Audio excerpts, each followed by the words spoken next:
નમસ્કાર. દિવસભરના તાજા સમાચારોમાં તમારું સ્વાગત છે. તમારી સાથે હું છું પિનલગીરી ગોસ્વામી. સમાચારો વિસ્તારથી જાણીએ એ પહેલા મહત્વના સમાચારો ઉપર એક નજર. નમસ્કાર મિત્રો, દેશ અને દુનિયાના સુપરફાસ્ટ સમાચારમાં તમારું સ્વાગત છે. સૌથી મોટા સમાચાર સામે આવી રહ્યા છે એલપીજીના વપરાશમાં ઘટાડો.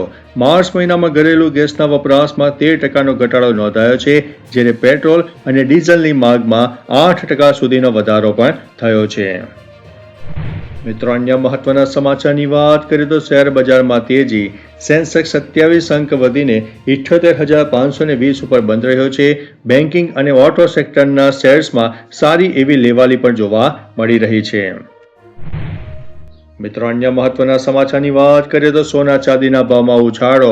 સોનાનો ભાવ 1.52 લાખ અને ચાંદીનો ભાવ 2.5 લાખ પ્રતિ કિલોની સપાટી ઉપર પહોંચી ગયો છે, જે અત્યાર સુધીનો રેકોર્ડ ઉચ્ચ સ્તર જોવા મળી રહ્યો છે. મિત્રો, અન્ય મહત્વના સમાચારની વાત કરીએ તો ઓનલાઈન સ્કેમર્સ સામે સાવધાન. ગુજરાતમાં ડિજિટલ પેમેન્ટ ફ્રોડથી વધતી ઘટનાઓના પગલે પોલીસ અને સાયબર નિષ્ણાતોએ લોકોને સેકન્ડોમાં થતી છેતરપિંડીથી બચવા માટે ચેતવણી પણ જારી કરી છે. મિત્રો, અન્ય મહત્વના સમાચારની વાત કરીએ તો બગોદરા બાવડા રોડ પર અકસ્માત. રિક્ષા પલટી ખાઈ જવાથી ચાલકનું મોત નીપજ્યું છે અને 5 મુસાફરો ઈજાગ્રસ્ત થયા છે, જેમને નજીકની હોસ્પિટલમાં ખસેડવામાં આવ્યા છે. મિત્રો, અન્ય મહત્વના સમાચારની વાત કરીએ તો લુણાવાડામાં કોંગ્રેસને ફટકો. સ્થાનિક ચૂંટણી પહેલા જ કોંગ્રેસના ઉમેદવારનું ફોર્મ રદ થતા તેના પિતા ભાજપમાં જોડાઈ ગયા છે, જેનાથી લુણાવાડામાં રાજકીય સમીકરણો બદલાઈ રહ્યા છે. મિત્રો, અન્ય મહત્વના સમાચારની વાત કરીએ તો કમોસમી વરસાદની આગાહી. હવામાન વિભાગ દ્વારા 21 એપ્રિલ સુધી રાજ્યના અનેક જિલ્લાઓમાં માવઠાની આગાહી કરવામાં આવી છે, જેનાથી ખેડૂતોમાં ચિંતાનો માહોલ વ્યાપી ગયો છે. મિત્રો, અન્ય મહત્વના સમાચારની વાત કરીએ તો રાજકોટમાં 2500 કરોડનું સાયબર ફ્રોડ. રાજકોટ પોલીસે એક મોટા કૌભાંડનો પર્દાફાશ કર્યો છે, જેમાં 3 ખાનગી બેંકના અધિકારીઓ સહિત કુલ 20 લોકોની ધરપકડ કરવામાં આવી છે. મિત્રો, અન્ય મહત્વના સમાચારની વાત કરીએ તો ગુજરાતમાં બેવડી ઋતુ. રાજ્યમાં હાલ ગરમી અને ઠંડીની મિશ્ર ઋતુ જોવા મળી રહી છે. બપોરે તાપમાનમાં વધારો અને રાત્રે ઠંડકને કારણે વાયરલ બીમારીઓમાં પણ વધારો નોંધાયો છે. મિત્રો, અન્ય મહત્વના સમાચારની વાત કરીએ તો ખેડૂતો માટે પ્રોત્સાહક બોનસ.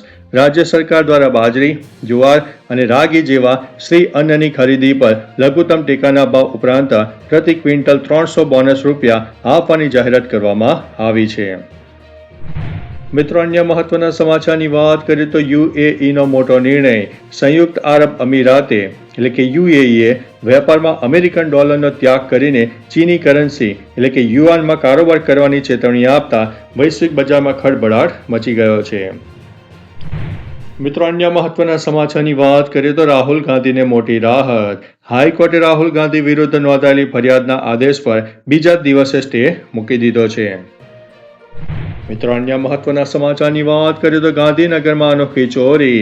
ગાંધીનગરમાં તસ્કરો પોલીસની ગાડીનો ઉપયોગ કરીને ચોરી કરવા આવ્યા હોવાની ચોકચારી ઘટના બની ગઈ છે, જે હવે પોલીસ તંત્ર સામે મોટા સવાલો ઉભા થયા છે. મિત્રો, અન્ય મહત્વના સમાચારની વાત કરીએ તો મોરબીમાં રાજકીય ગરમાવો. સ્થાનિક ચૂંટણીના વોર્ડ નંબર 9માં ઉમેદવારોના પોસ્ટરો હટાવવાના મુદ્દે વિવાદ સર્જાયો છે, જેના કારણે રાજકીય ચર્ચાઓએ જોર પકડ્યું છે. મિત્રો, અન્ય મહત્વના સમાચારની વાત કરીએ તો રાજકોટમાં શોકની લાગણી. પુત્રના જન્મદિવસે જ પિતાનું હાર્ટ એટેકથી મૃત્યુ થતા એક રિસોર્ટમાં ઉજવણીનો માહોલ માતમમાં ફેરવાઈ ગયો છે. મિત્રો, અન્ય મહત્વના સમાચારની વાત કરીએ તો વડોદરામાં ભીષણ આગ. કરજણ તાલુકાના વલણ ગામમાં ભંગારના ગોડાઉનમાં ભયાનક આગ લાગતા દોડધામ મચી ગઈ હતી. ધુમાડાના ગોટે ગોટા દૂર સુધી જોવા મળતા સ્થાનિકોમાં ભયનો માહોલ સર્જાયો હતો. મિત્રો, અન્ય મહત્વના સમાચારની વાત કરીએ તો આણંદ સ્થાનિક ચૂંટણીની. આણંદ જિલ્લામાં સ્થાનિક સ્વરાજ્યની ચૂંટણીમાં ભાજપે 10% બેઠકો બિનહરીફ જીતી લીધી છે. ગૃહ રાજ્યમંત્રી હર્ષ સંઘવીએ આ જીતને લોકોનો અતૂટ વિશ્વાસ ગણાવ્યો છે. મિત્રો, અન્ય મહત્વના સમાચારની વાત કરીએ તો આઈપીએલ અપડેટ્સની.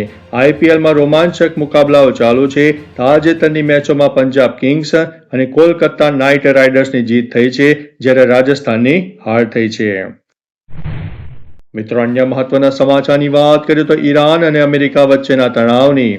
ઈરાને શાંતિ મંત્રણાના બીજા રાઉન્ડ માટે ઇનકાર કરી દીધો છે. પાકિસ્તાન પહોંચેલા અમેરિકન ડેલિગેશન સાથે વાતચીત ન થતા ટ્રમ્પે હવે ચિંતા વ્યક્ત કરી છે.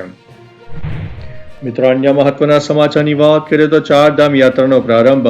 અખાત્રીજના પવિત્ર દિવસથી જ ગંગોત્રી અને યમુનોત્રીના કપાટ ખુલતા જ ચારધામ યાત્રાની વિધિવત શરૂઆત થઈ ગઈ છે. તો ચાલો મિત્રો, ફરીથી દેશ અને દુનિયાના સુપરફાસ્ટ સમાચાર લઈને મળતા રહીશું. ત્યાં સુધી અમને રજા આપશો. નમસ્તે.